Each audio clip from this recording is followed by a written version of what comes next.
There is a couple shots out of the Nagant 1895. This is a seven shot revolver. It's single and double action. I was shooting in single action there. Get these casings out. Okay.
Alright, see if I can get these out a little bit more gracefully this time.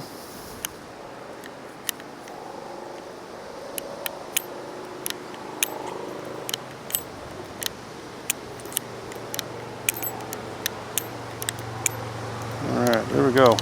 You see I got to poke those out kind of like a old single action, except for it's not spring loaded, so you actually have to do it every time there. Let's go to the table, I'll show you all that a little bit more. Like I said, this is the Nagant 1895. This one is dated 1930. It has the Tula Arsenal stamp on there, and dated 1930.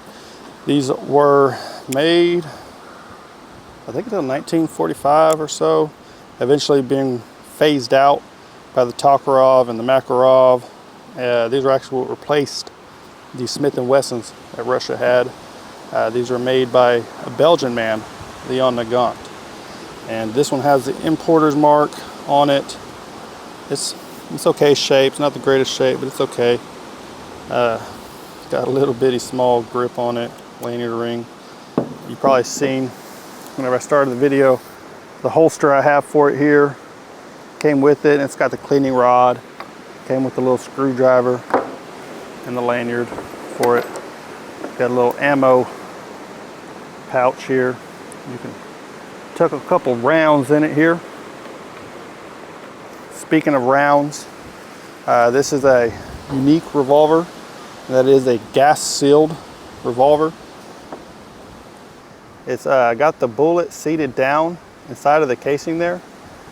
And the reason for that is that whenever you fire this is empty, but I'll cock it back real quick and we'll go real slow and we'll see if we can notice it. The cylinder turns and then it pushes forward. Whenever it pushes forward, it takes that cartridge and it pushes it up into the barrel and it creates a gas seal. Now, because of that, these actually can be suppressed. I've seen it where people will take the front side off and they'll thread the barrel, put a suppressor on it. But the reason they did that, I believe, was to gain a couple extra feet per second. And it didn't gain much. I think it was like 200 feet per second or so. But the sights on this are canted. That's how I got it. They sit a little bit to the left, but it still seems to shoot pretty close to the point of aim. Not perfect, but it'll work.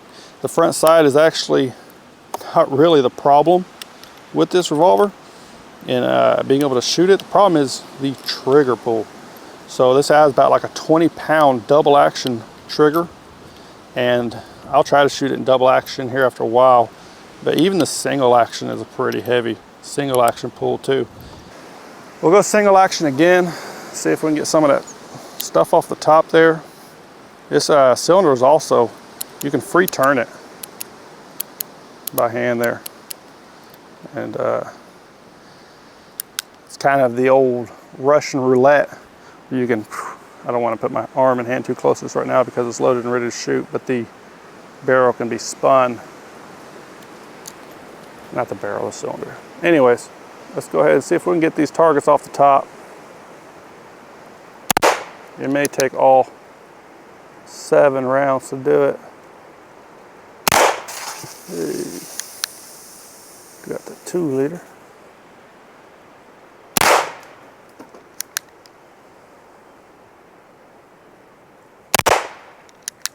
Keep missing that jug. No, it's leaking. I can see the bubbles rising in it down there. It's dripping. I'm just not knocking it off. Okay. Let's see if we can get that hanging green bottle.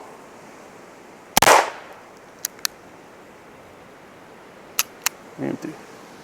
All right, so let's get these rounds out, and then we'll some of these I could probably just pick out with my finger. Not that one.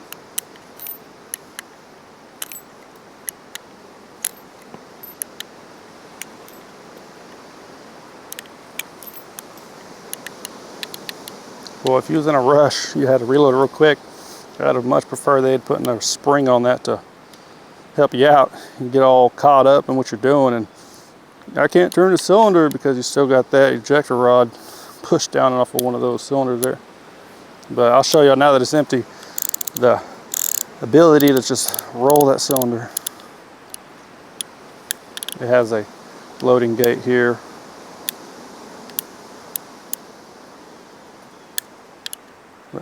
Let's load it up again.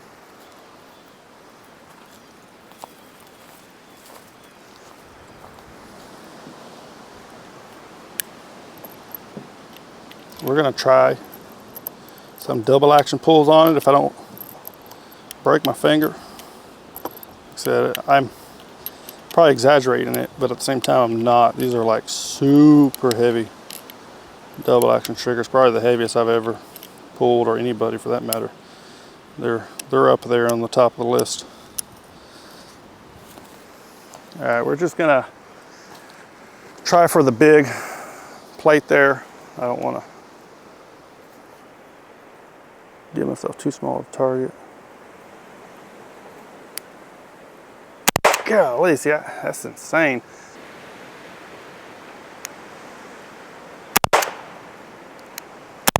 Got it one time. Got it 2 times.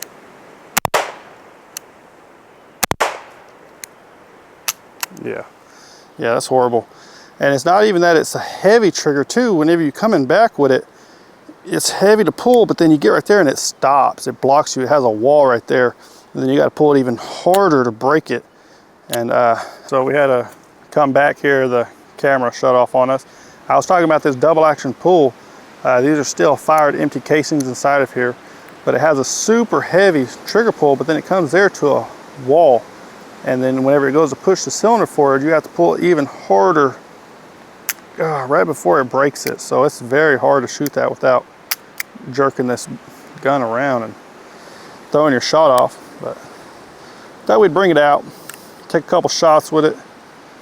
The camera, we got to set it in the shade for a second, let it cool down, and we'll be back out with some more firearms to take a look at. If y'all like this video, you want to see more content like this, go ahead and hit that thumbs up button and subscribe. I try to put videos out as often as I can. You stay tuned for the next one.